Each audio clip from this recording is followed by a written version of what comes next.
This is Dr. Lisa Marie Bobby, and you're listening to the Love, Happiness, and Success Podcast.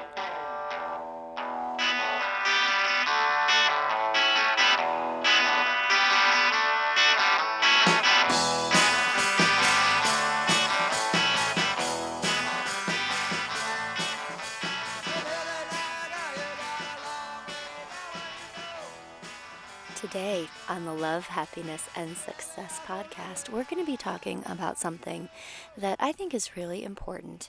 And sooner or later, in one way or another, it affects all couples, and that is trust. Trust gets broken, and when that happens, it can change everything in a relationship. And so it's really important to understand what trust is, what creates trust, and then how to be able to repair trust when it gets broken. Because there are big dramatic ways that trust gets broken. I mean, affairs and lies and deceit. But trust can be broken in more subtle ways too. Half-truths, concealing things, and not being reliable or dependable. These are things that all can impact the trust in your relationship in a negative way. So that's where we're going today. I'm going to be talking with you just about how to understand it, but also how to fix it, because that's the important part. So let me tell you a little bit about me if you're first time listening to this show. I'm Dr. Lisa Marie Bobby, and I am a marriage counselor, also trained as a psychologist, and I'm a board-certified life coach, and I have a practice out of Denver, Colorado. But I make these podcasts as my way just of sharing more information with the world at large and just putting stuff out there that might help you, or maybe make you think of somebody else, and could pass this on to them. So that's why I'm here, and I do hope that you get something out of this. And if there are things in particular that you'd like me to speak about or talk about in future episodes, get in touch with me. You can connect with me through Facebook, facebook.com/Dr. Lisa Bobby. You can tweet at me at Dr. Lisa Bobby. And if you want to know more about me or see some of the articles or other podcasts that I've written, you can check that out. My practice website is growingself.com, or you can go to the blog directly at drlisabobby.com. And there you can find more podcast episodes, articles that I've written. And also you can access some free, I think they're cool, they're free online trainings that I've created. I have one up right now that I'm really excited about. It's just how to feel happier, and it teaches a really powerful, easy to use cognitive technique that will help you shift your mood pretty reliably and pretty quickly. And so if you want to learn some ways to just feel happier, you might go and check that out. And again, you can find that at drlisabobby.com or growingself.com. And then last but not least, if you like this podcast, I hope you subscribe to it. You can subscribe to it on iTunes. There's a link to do that on my website through the links that I just provided. And if you care to review it, that would be lovely. Your reviews will help my podcast just become available for more people to find out about. So I appreciate your positive reviews if in fact you like it. And I will take your feedback if you don't. So anyway, so let's move on to our topic of the day. So in order to know how to repair trust, the very first thing that we need to do is understand what's happening when trust is broken. And in order to do that, we need to understand something called attachment. So let me tell you about attachment. Attachment is essentially the emotional connection that we have to another person. And attachment is old and it is powerful. Attachment is the bond between parents and children, as well as between partners. It's the bond between mommies and babies. It's this force that connects us to each other, makes us care about each other, and allows us to trust each other.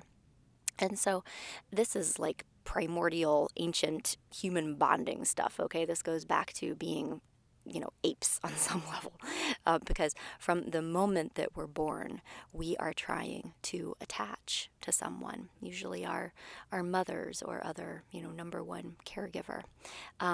Babies, when they are born, they start crying for their mommies to take care of them. Crying is a way of babies to signal that they need something. They need responsiveness. They need somebody to understand something about them. And when they do that, hopefully their mommies respond. So babies, when they're crying, they're just expressing their needs. They need food, they need to be held, they need soothing. And then mommies, when they respond to those babies, they're teaching them every time they respond, they're teaching, I understand how you feel, which is empathy. I understand that what you need is important, which is validation. And I'm here for you. I am following up. I'm showing up with a bottle. I'm changing the diaper. I'm rocking you. I'm soothing you. I'm giving you what you're asking me for. And that is called responsiveness. And that's really important. Those three key ingredients of empathy, validation, and responsiveness. Over time, when babies experience those things, they begin to trust. They learn lots of things when they're in a secure, attached state with their parent. But relationally, they're learning that they can trust their mommies to take care of them. And they begin to develop this basic sense that they can trust and expect good things from other people in their lives. And a baby gets its needs met pretty quickly. They learn that they don't have to work that hard to get their needs met. They don't have to freak out and scream and tantrum to get somebody's attention. They can just ask for what they need and things work out. And they learn that people are inherently trustworthy. They're also learning that they are good and worth loving, and neurologically, their little baby brains are able to develop and learn and grow in an emotionally safe kind of context. So there's lots going on there. We could talk about attachment and what happens to children when they're in a securely attached relationships with their parents versus insecure or anxious or avoidant kinds of attachment patterns with their parents. And maybe someday I will make a podcast about that, because those are important. And essentially, from early childhood, we become primed of what to expect from other people, and that can absolutely have an impact on the kinds of relationships that we have as adults. So it's interesting stuff. But, in a nutshell and applied to this conversation, we are a collective species, and we simply need other people for survival, from the moment that we're born all the way into adulthood. And, we as adults still need to have a secure home base, a solid attachment to somebody who is reliably there for us, and who we can trust to love us and be nice to us and not be scary or dangerous or threatening. And when that attachment gets disrupted, it impacts us pretty dramatically. I mean, just like babies will scream and cry and freak out, when adults' attachment gets threatened or disrupted, we experience distress in pretty dramatic ways sometimes too. And the truth is that these failures in attachment, they are so important to us. That secure attachment is that when it gets damaged or ruptured, we experience it as a trauma. When you think about going back to the baby scene, I mean, if a baby is hungry or needs something and their mommies aren't responsive or don't understand them or are dangerous to them, I mean, that's literally a life-threatening situation. And even though as adults our life might not literally be in danger if we're not getting responded to emotionally, it can still trigger the same kinds of trauma response. And so what I'm trying to say is that it's a big deal and it's important. And so if you ever wonder why people flip out in the context of relationships, or why people in relationships can act so much like, quote, crazier than just people that you're friends with, that's why, is because that intense kind of attachment, when that gets threatened, people go ballistic, basically, and they can experience that very intensely, where more casual relationships, friendships or acquaintances, or even close friends, like, we're just not occupying that same space of attachment as our lover or our partner is. So that's what attachment is, and we can think of attachment essentially as trust. When we trust that somebody is going to be there, somebody's going to be emotionally available or responsive or kind, or just basically decent to us. We're trusting them to be a good person and that we can count on them. And so that's it in a nutshell. Trust is that sense that we're important to somebody, that we can trust that they're going to be there for us, they're not going to hurt us, and that we can depend on them. And ultimately, that they understand our feelings and care about those feelings. And that when trust is broken, what's happening is that it's disrupting and threatening that attachment. So that's what trust and attachment is in an ideal situation. But, we go through experiences where the people that we're attached to, unfortunately, can sometimes show us that they don't care about us. Maybe they don't care about us as much as they care about their own needs in the moment. And they also show us that they can hurt us or scare us. And there are lots of ways that this happens. Being cheated on, being lied to, or having somebody steal from you. These are big, obvious signs that we can't trust somebody. They rupture attachment because in that moment we learn that the person that we have given our hearts to or that we've trusted can be dangerous to us, And again, because our need for trust and secure attachment is so great, when that's broken, it's very traumatizing. And you know that. I mean, if you've ever gone through that kind of a situation where you found out that your partner was cheating on you or lying to you or even committing like financial infidelity, it's just like this heart pounding roaring in your head. People start shaking and freaking out, can't sleep. It's the relational equivalent of getting shot at. It's a trauma. It's an emotional trauma. And so let's just talk about trauma for a second to put this all into context. I won't give you the whole PTSD talk, but I will say that when you're traumatized, there is a special part of your brain called the amygdala that essentially records that trauma experience. It records all the emotions, the terror, the context of what's happening that is associated with that trauma, and then it remembers. And it's very functional that it remembers because the purpose is that it's trying to save you from having to experience that dangerous situation again. But basically, when you're in a situation that's kind of similar to that original trauma, your amygdala will very helpfully or not helpfully, flood you with these memories and feelings and thoughts that all say, danger, danger, danger. And so you feel scared and you get really elevated. You go back into a fight or flight kind of response. And part of that fight or flight experience is something called hypervigilance.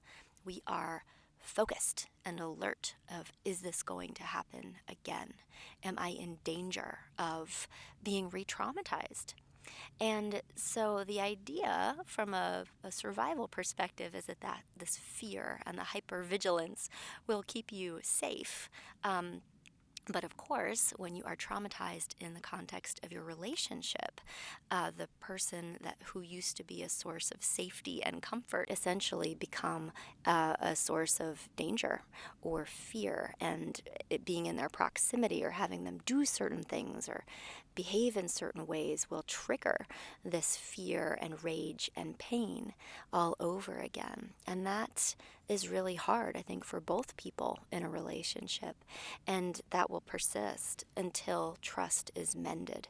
And so people in the aftermath of something like an affair will often go through this very vulnerable emotional period where they're feeling really scared and they have a high need for reassurance and for safety. And until they get that met in very specific ways, it will be very, very difficult for them to calm back down again. So let's talk just briefly about what kinds of things can break the trust or attachment and cause that relational trauma. And there are many ways to do that. As you know, there are the big dramatic attachment traumas of, cheating and lying and all that. And at those moments, it's devastating. I mean, people use words like shattered and devastated and destroyed, to describe those experiences. And it makes sense. I mean, it feels like something has been broken. And what has been broken in those moments is the core concept of who your person is. That there was this old story that they were reliable, that they loved you, that you could count on them. And then that just shifts on a dime. And all of a sudden, you don't know that anymore. And your world has just gotten a lot less safe. And so there's that break, there's that rupture, your secure attachment just went pew, and it's not there in the same way anymore. But there are also more subtle forms of attachment damage and ruptures in trust, and those are less dramatic. But there are things like getting criticized a lot, or getting snapped at, or yelled at, or attacked for little things, or also getting rejected. When you go to your partner for comfort, or that you want to connect emotionally or have a conversation about something, and they reject you, that is also traumatizing. And when your partner isn't dependable, and they know that that's important to you. So just doing the things that they say they're going to do, showing up on time, following through. You can trust them to take care of things competently. When that doesn't happen, it also damages trust in maybe smaller ways, but also, over time, it can really erode trust in pretty significant ways. And I think the problem with these kinds of attachment traumas or ruptures in trust is that they're very, unfortunately, easy to invalidate and to dismiss. So when our partners protest us treating them a certain way, like, you never talk to me, or why won't you take out the trash? It's very easy to become defensive. We say, I wasn't rejecting you, I just didn't feel like talking. Or I wasn't attacking you, I'm just really annoyed that you didn't take out the trash. Or I didn't have time to XYZ, so, get off my case about it. Like all of those moments where we're saying, nah, I don't really care about how you feel right now. Let me tell you about how I feel. Those damage trust. And we're not going to go too far into this right now, but when we're getting annoyed, when we're getting defensive with our partners, and we're not hearing those softer, more vulnerable, that plea inside of them that says, why are you being scary? Or why do you seem like you don't care about me? And every time we criticize or undermine or attack or ignore or disappear or get defensive, it's always a small break in trust. And when we're showing our partners in those moments that we either don't understand how they feel, or we don't really care about how they feel because it doesn't make sense to us, and that we're just intent on pursuing our own agenda no matter what it does to them, it is damaging. And it is beyond the scope of this podcast to kind of go super far into this, but I do want to say that 80% of the time, not all the time, there's 20% of the time when this is not true, and I've talked to people for whom this isn't true, so it's not a general thing, but probably 80% of the time, when there is a big dramatic rupture in attachment, somebody is cheating, somebody is lying, somebody is hiding money or doing something that's just patently messed up, it's very often because they've been experiencing these more subtle forms of attachment trauma in the relationship, and they're often feeling uncared for or mistrustful. And it does not excuse their bad behavior, but I think it's important just to keep that in mind, because understanding emotions and understanding what's going on for people is a big piece of ultimately healing the trust. And I think that oftentimes people who do very bad things in relationships that are, again, just devastating to their partners, often can rationalize these things and excuse them in a way because they have been feeling so badly in the period leading up to these behaviors. And again, that's not true all the time. There are times that people just do messed up things in the absence of that context. But I just wanted to throw that out there. And because the reason why it's important is that when you find out that somebody's been lying or that somebody's cheating, it's really easy to go into this whole black-white right, wrong, good, evil thing. You are horrible and I am the innocent victim and I can't believe you did this to me. But the problem with that mindset is that it can make it harder for trust to be repaired because it gets in the way of the emotional connection that you both need to be experiencing to be able to mend and move on from this in a really healthy way. And it can also be very, very, very hard for couples to have empathy for each other when they feel like they have been victimized. So if you're in a situation where this is happening, um, you know, like your wife was cheating on you, but when you try to say, hey, I'm really hurt and upset about this, she's like, well, you never talked to me anyway. I mean, these are the moments when you really need to get the support of a good marriage counselor, because it can just be very, very difficult to have productive conversations when you're both coming from a place of pain. So while I am going to give you lots of tools and tips to repair trust, I just wanted to put that out there because if that starts happening, that would be one of those times to get professional support, because it's just hard. So I know that from experience. And, the idea is to have productive conversations as opposed to just blaming and attacking each other, which kind of makes it worse. So anyway, before we move on to solutions, let's review for just a second. What we've learned so far is that trust is essentially secure attachment, and that a trust/attachment is a big deal from a human needs perspective. That when trust is broken, it's experienced as a trauma, and people behave, very emotionally when they experience a trauma. And that while there are very big and clear and serious ways that trust are broken, there are also smaller and more subtle breaks in trust that can be just as cumulatively serious to a relationship if they are breaks of trust that happen on a regular basis. So here's the question of the day. How do you repair trust once it has been broken and you have learned, either your partner has taught you that they aren't safe for you or reliable for you or trustworthy? Because as you know, if you've ever been through it, trust just doesn't flip back on, right? Trust isn't a choice. Trust is an emotional experience of safety.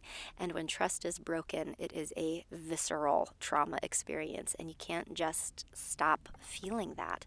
And when you've been traumatized in a relationship, you don't feel safe until that trust has been repaired. And the healing of that trust is very much a process. It's not an event, right? It's something that we have to go through, and it takes time.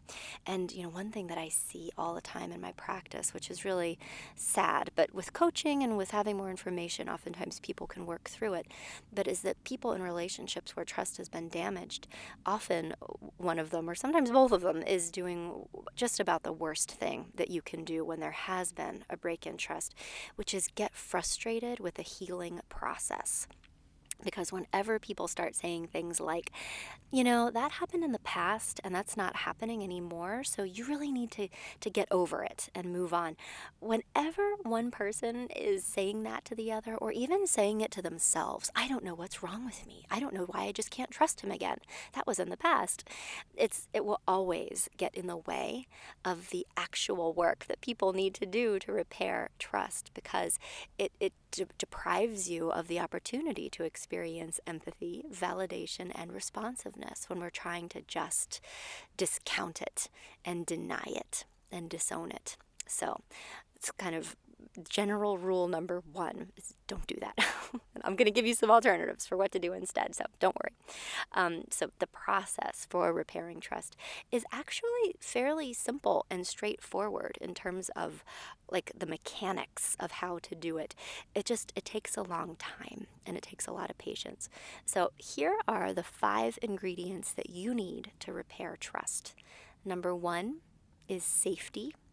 Number 2 is empathy and validation. Number 3 is transparency. Number 4 is responsiveness. And number 5 is patience. And I will talk you through all these ingredients and how to use them. And by the end of this episode, my hope is that you have some a roadmap, an idea of some things to do that will make this better in your relationship. Or you might want to share this podcast with your partner so that they might be able to understand things a little bit differently. And then hopefully you guys can work towards rebuilding trust together, because it really does take two. So, first, let's talk about safety. And the first thing that you have to keep in mind is that in order to successfully repair trust, you need actual, literal safety. If you are still being cheated on, or lied to, or emotionally harmed, you cannot repair trust. It is not only impossible, it is unwise to try and repair trust in those situations, because the truth is that some people are untrustworthy.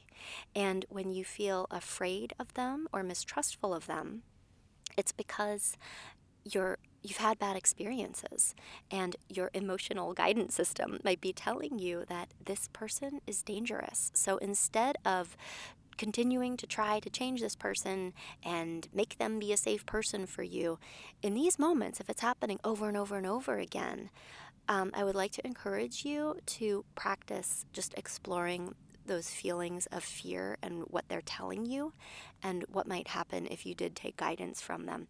And because this is horrible, and we're talking about repairing trust, right? So you might not want to hear this, but I also just want to share that I have met sociopaths. I have worked with couples where one person was continuing to harm and cheat and lie, sometimes during the whole process of the time when we're supposed to be working on repairing the relationship. And, if somebody is going to lie to you, they will also lie to the marriage counselor. And again, this is horrible, but it's something that you do need to be aware of, because it does happen, and it's rare. It's very rare, thankfully. 98% of the time, the people that I see in couples counseling who are there to work on their relationship and say, yeah, we want to fix the trust, they have great intentions, and they just need the tools and the skills. But here is something that you need to look out for, okay? If you are working to rebuild trust and you are both in agreement that that's something that you want to do, you should both say, I want to work on rebuilding the trust, and you are helping them understand how damaging their behaviors are to you. They're saying that they understand that and that they're going to do things differently because this is so important to you, and it keeps happening. They keep engaging in those same hurtful behaviors. At some point, you might need to just go ahead and go. Or get some professional support to help you determine whether or not you can trust them. And again, marriage counselors don't always have all the information either, but being able to be in a situation like marriage counseling where you can make agreements with your partner and then hold them accountable to following through. And then if they fail to follow through over and over again, you can have some open conversations about what that means and what you might need to do to protect yourself. And if the worst case scenario happens and the bottom falls out of that, you will be in a relationship with a marriage counselor or therapist who will be able to help you make sense of this and do whatever you need to do with that. So that is just kind of the prerequisite. And I'm not saying these things to be scary, but safety is the number one thing that you need. And so that means that you need to be with somebody who is committed to working with you to repair the trust. And if you're listening to this and you are the person who may have damaged the trust in the relationship, I just want you to know that trust absolutely can be repaired, but your efforts to be reliable and to follow through and to be just impeccable with your word and your deed is ultimately the path to doing that. And so it's okay to just talk about what's going on and totally come clean and be just have that commitment to being open and transparent and honest, because I believe that we get a new start. We get a second chance. I believe in redemption. And the first step, though, in having that opportunity is admitting to what has been done wrong. And it can be incredibly healing for two people in a relationship when there's genuine acknowledgement of the hurts that have been experienced, and when somebody really gets like, yes, that hurt you, and I'm going to do everything in my power to make sure that you never feel that way with me again, and then show them that by being safe.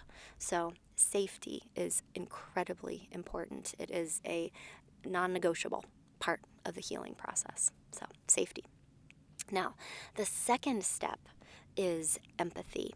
Once you realize that you can't just repair trust unilaterally. People can't just decide to repair trust. They need to be shown by their partner that they can trust them again. Once that willingness to show trustworthiness has been established, then you can move on to cultivating empathy. And again, going back to this idea that the worst thing we can possibly do is when there's trust that's been broken in a relationship is to say, I'm frustrated with this. This is taking too long. When are you just going to get over it? And again, it's something that I see all the time is these situations where the breaker of the trust has no idea how trust is actually repaired. Because how do you know that unless somebody like me teaches you, right? I mean, it's not just a obvious kind of thing until you hear it. But because they don't understand how trust is repaired, because of that, their frustration with the process can make it almost impossible for the trust in the relationship to be healed. So, for example, Mike and Jane are married, and say Jane cheats or has an emotional affair with another person, right? And Mike finds this out, and he feels totally traumatized by it. He freaks out, his heart is pounding, he feels terror, he feels rage. And maybe he thinks about just rejecting her entirely from his life as a safety precaution almost, but there's more involved, right? It's not that simple. They share a life. They are attached to each other. They have children, they have a history. And so, she feels bad. She doesn't want to end the relationship either. So they decide to work on it, right? But you have to understand empathically and emotionally that Mike is not okay. He has been traumatized, and because of that, he feels anxious and he's vigilant, and like all the time in his head, he's going over, how do I know I can trust you? Am I in danger? Are you doing it now? What about now? Did you call him today? How about now? Is he texting you? I mean, it's like this obsession with it almost. And that, again, is a normal trauma response. But, he will, like most people, try to seek safety. He'll try to seek reassurance, and he'll try to find out for sure whether or not he is safe and protest the rupture. So he'll say things like, how could you do this to me? Do you still care about him? Do you love him? What was it about him that I didn't have? Tell me about it, blah, blah, blah. And like wanting to have more information and wanting to check up on her and find out what's really going on. And he's ruminating about it. And so then, these are all expressions of fear and pain and grief. But it can be hard to hear that because Jane might experience those things as feeling attacked or feeling,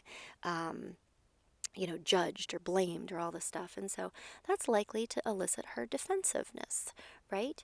And so, in those moments when Mike is trying to come to her with this, I'm so sad and I'm so angry and this really hurt me and I'm worried, what's going on now? She might come back to him and say, well, that was in the past and you need to get over that because you just have to trust me again, Mike. And that's really bad. Because in no way is this guy at that moment getting what he really needs to rebuild trust. Because what he needs is empathy, validation, and responsiveness to start repairing that solid attachment. And so what that would look like is that when Mike said these things, was like, I can't even believe that you did this. This is like the worst thing that ever happened to me. For her to say something like, yeah, I understand that this was incredibly hurtful to you, and it totally shattered your trust in me. And that for Jane to really feel that and to get that,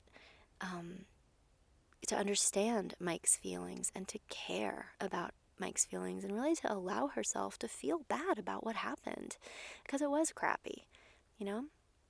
But for her being able to reflect and acknowledge his feelings and then express her regret and her understanding in a really heartfelt way, that creates a bonding moment where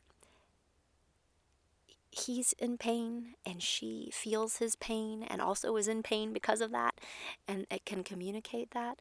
That's the moment when she can help Mike understand that she really does care and that she really is deeply sorry. And those bonding moments are really the first step in healing, when the person who has been hurt can have the experience with our partner of, they really do feel badly about this. They understand what it did to me and they care. Just that empathy is the first step in healing. But again, this is another moment that can be hard to do because people who have done the hurting often want to rush back into defensiveness or blaming well, I wouldn't have done it if you hadn't, blah, blah, blah, in order to avoid their own pain. And this is another place where if you're getting stuck and either your person simply isn't understanding the magnitude of your pain or is rejecting you in these moments, this is another time when you really need a good marriage counselor. And I just want you to know, if you're just listening to this podcast for the first time, I am not constantly encouraging people to get into therapy or marriage counseling, I promise. But, most of what I do is just provide self-help tools, and I hope I'm providing you some here also. But particularly around infidelity, this is just one of these things that's so hard and painful for a lot of couples that if there's any time that you're going to get into marriage counseling for support, this would be the time. People just need a lot of support to negotiate these kinds of big feelings and obstacles in a helpful way. And if you go to a marriage counselor, please, please, please go to a licensed marriage and family therapist who is somebody who has lots of specialized training and experience, particularly in couples counseling, and who knows how to help you.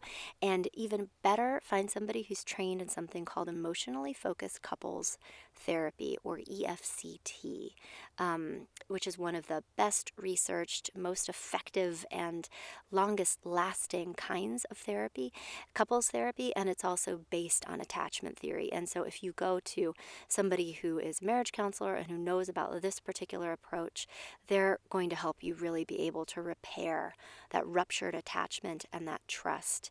And the last thing you need in these moments is some marginally trained person. Like, a lot of therapists don't know anything about couples counseling. They're trained as individual therapists, but they do couples counseling anyway, which is a huge peeve of mine. I hate it. I think it's unethical, among other things. But anyway, you don't need to go to somebody like that who's going to tell you to have a date night and to use more I statements. Like, that is not going to help. That's going to make it worse.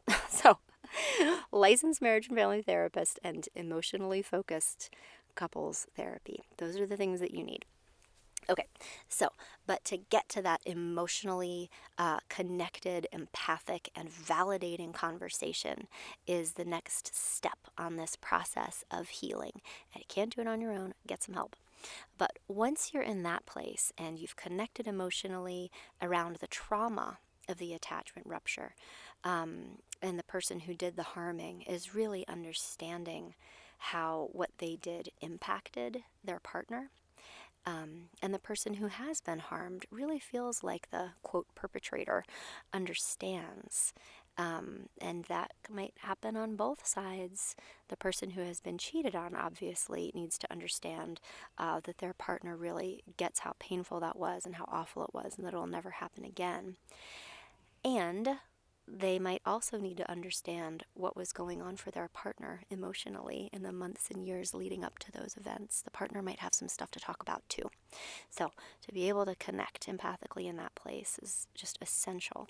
But Once that happens, then you can move on to the actual experiences that will restore trust. And this is that step 3, which is transparency.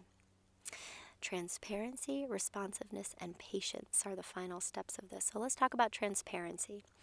And again, in order to feel safe, the person who has been traumatized needs to have evidence that they're safe, because the word of the perpetrator is no longer trustworthy.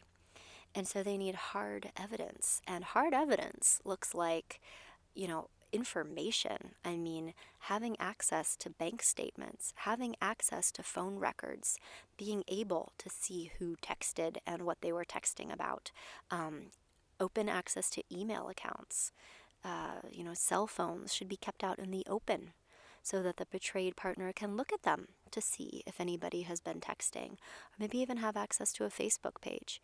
And the persons whose trust has been broken will be able to heal much more quickly if they can actually see that they are safe and have that hard evidence of safety. So it won't need to be this way forever, but for a period of time, in order to soothe that trauma response, they need to be able to check and make sure that nothing bad is happening. And so in the beginning of the healing process, they might need to be checking every day. And they might have lots of questions. And then as they start to feel less anxious and more trustworthy, they might check every few days or every week, and backing off over time. And if this seems extreme, trust me, so is the trauma that your partner is experiencing. And as a marriage counselor, I measure honesty and commitment by the degree to which people are willing to be transparent and take these very practical measures to be responsive to their partner's need for information. And in couples where there's a genuine intention to come clean about everything and repair the relationship, people are totally willing to be an open book. I mean, like, it's just this: whatever you need to fix this, you can have it. And their partner has access to everything. And I don't think that I've ever been in a situation, looking back, where there was a resistance to transparency when the partner wasn't continuing to hide something. So if you want this to get better, transparency is absolutely key. And let me also tell you this, just as a caveat: you get one chance to repair the trust in a relationship, because trust can be healed. And I know this because I've walked with so many couples through this process. And if trust is broken once, it's it's a weird metaphor, but think of like a big clay or ceramic plate that you drop and it breaks into like a few big pieces. We can glue that back together. There's enough there. But if people start healing trust and taking chances and being vulnerable to each other again, and making promises that, yes, this won't happen again and you can trust me, and I blah blah blah. If those promises are made and people start trusting again, and then that trust is broken a second time, uh, it's like the first time is breaking a clay plate. The second time is like stomping on a wine glass. It's pulverized. Those big pieces become teeny tiny little pieces, and it is so much harder to repair it. So if you're having resistance to something that you don't want your partner to know about, and you're worried that they might find out about it through transparency, it is much better to just go ahead and come clean about it at the outset of the healing process. Put it all out on the table, and then you can have this true, authentic healing process that is truly a fresh start. There are no more lies. You don't have to worry about being caught up in anything, or keeping stories straight, or keeping information safe. You'll be free. You will be free of that, and you will have a genuine opportunity to make things better with your partner that you can both rely on and count on. Because again, I've been with people who continued to try to conceal things, even if they weren't still, like, quote, doing something bad. They were concealing information about what had actually been happening. And when that comes back out 3, 4, 5 months later, that is really hard to recover from. So just a warning, just helpful advice from your friendly neighborhood marriage counselor. So anyway, so transparency is key. And the reason why transparency is important is because when there is transparency, it allows you to practice responsiveness. Both empathy and transparency actually allow you to practice responsiveness. And that's our fourth key to repairing trust, because responsiveness is basically saying, I understand how you feel, I care about that, and here is what I am going to do to help you with that. And so responsiveness can look like simply being emotionally available to your partner when they're experiencing pain or anger. Or it can also mean something practical, like I'm going to show you that you're safe with me. Or, can look like lots of things. One example, go back to our imaginary couple. We have Mike and Jane, right? And so every time Mike says, I'm hurt. I feel sad. I feel scared. Jane really needs to be there for him and not reject him. Like if you were to say, I had a hard day today. I felt really anxious when you were at work today that you might be having lunch with that guy. Just imagine the difference between Jane getting annoyed and saying, would you stop already? I had lunch with Sarah or whatever, right? I didn't talk to that guy for months. When are you going to get over this? Mike is going to feel rejected and in that moment re-traumatized in a subtle way, because what Jane is saying is, I don't care that you're scared and I'm not doing anything wrong and I'm tired of having to defend myself. And the net result is that Mike will feel more anxious and he will leave that exchange feeling less loved, less cared for, and he'll probably be more likely to worry about who Jane is having lunch with tomorrow, right? Because it made this situation scarier. But for Jane, in that same moment that Mike said, I had a really hard day today, this is what I was worrying about. If Jane could say, you know what, I'm sorry. It sounds like today was a really hard day for you. And I feel bad that you were feeling worried. So I tell you what, maybe if this is like a vulnerable time, maybe during my lunch hour, I could call you when I'm at work just to say hi, so you would know where I am and what I'm doing. And today I was actually at lunch with my friend Sarah, and I'm going to text her right now and thank her for that lunch, so that, and she'll text back, and then you can see that she and I were actually at lunch together. Would that help you, Mike? And just to have that, like, oh, okay, so she's taking me seriously. She cares about how I feel. She is going to show me that she is safe by either giving me proof that she was with Sarah today, or by showing me, for days coming forward where she is around lunchtime. She really does care about me. And then when Jane follows through with that and calls him the next day and said, hey, yeah, just walking to Chipotle, blah, blah, blah. And lets him hear what's going on in the background, and, black beans or pinto beans, like he's going to know that she's at Chipotle. And if she follows up with that and does that consistently, those experiences are powerful in soothing that trauma, because trauma is healed by new experiences. And that's really the only thing that will heal trauma is new experiences and being able to experience safety. And we have to have all these little safe moments over a long period of time to heal any kind of trauma. And so responsiveness allows you to do that. And then the last step here is patience, because it takes time to do that and to have all those layers of responsiveness and empathy build up. Because while trust can be broken in a single blow, it can only be repaired in those many, many, many small moments of safety. You have to experience safety. There's no other way around this. And your partner has to show you over and over again that they care about you and that you're safe. Okay, so going back to that clay plate that got broken into some big pieces, every bonding moment, every moment of safety and responsiveness where you literally experience your partner as being safe and reliable and trustworthy, think of it as like the thinnest piece of tissue paper that's like glued on over that broken clay plate.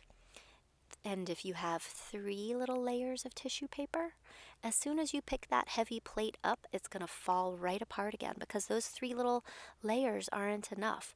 But if you have 30 pieces of tissue paper, that plate might still be a little flexible, but it will hold together. And then if you had 300 layers of tissue paper over a long time, it's going to be very solid, maybe even more solid than before. I mean, heck, you drop it again, it won't even break. And so it is with trust. It builds back up in these tiny little moments of empathy, validation, and responsiveness. And it does take a long time. And just to kind of set your expectations for how long this is going to take, if there has been a massive rupture, infidelity or something like that, healing is usually measured in years, not even months. So it takes a lot of patience and tolerance and just allowing people to just feel bad for a while and be willing to meet them in that space and show them over and over and over again that they can trust you. Not tell them, show them, and respond to them very sensitively and with empathy. And if you're the person who has been harmed, if your trust has been broken, it means going to your partner in those moments when you do feel vulnerable, letting them know how you feel, and giving them the opportunity to show you that they are there for you emotionally. They can soothe you, they can provide you with reassurance, and they can demonstrate to you that they are safe in very practical, everyday, and concrete kinds of ways. That is the path to healing. So, if you've been struggling to mend trust in your relationship, I really hope that this roadmap helps you find your way back. Understanding trust as a rupture in attachment, I think, helps you to repair it. The first step is creating safety, and then empathy and validation, understanding feelings and why they make sense, and then creating transparency and following up with responsiveness. But above all else, be patient with each other because, again, repairing trust takes a long time. But I do want you to also know that in my experience, doing the work of restoring trust can be an incredibly healing time for both people in the relationship, particularly when both partners have the opportunity to talk about the traumas that they've experienced in the relationship, and they both feel more understood and more responded to by each other. And I just want you to know people really can come out the other side of this with not just renewed trust, but really a stronger and better relationship than ever before. And I know this because I've walked with so many couples down this path, and it's been just a really amazing and inspiring and hopeful experience for me. And so I hope that just hearing that and knowing that helps you feel more hopeful and excited about this process too. So good luck with this journey and stay tuned for the next Love, Happiness, and Success podcast.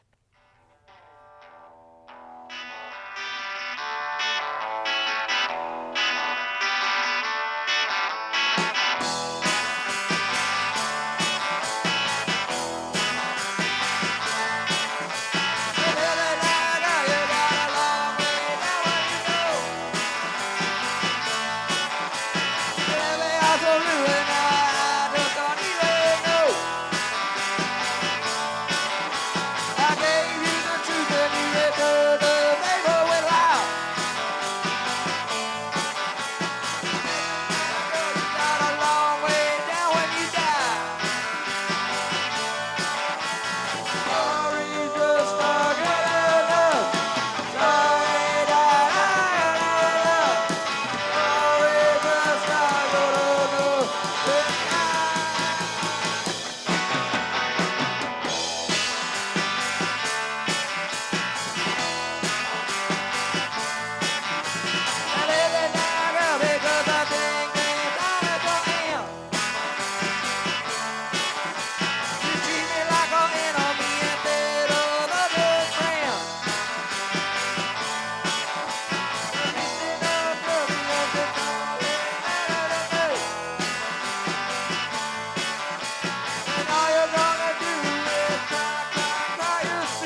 listen up. You got a long way down when you've been caught up with your things you've been doing to me. Yeah, I'm not gonna put over it. I just walk out the door. Go.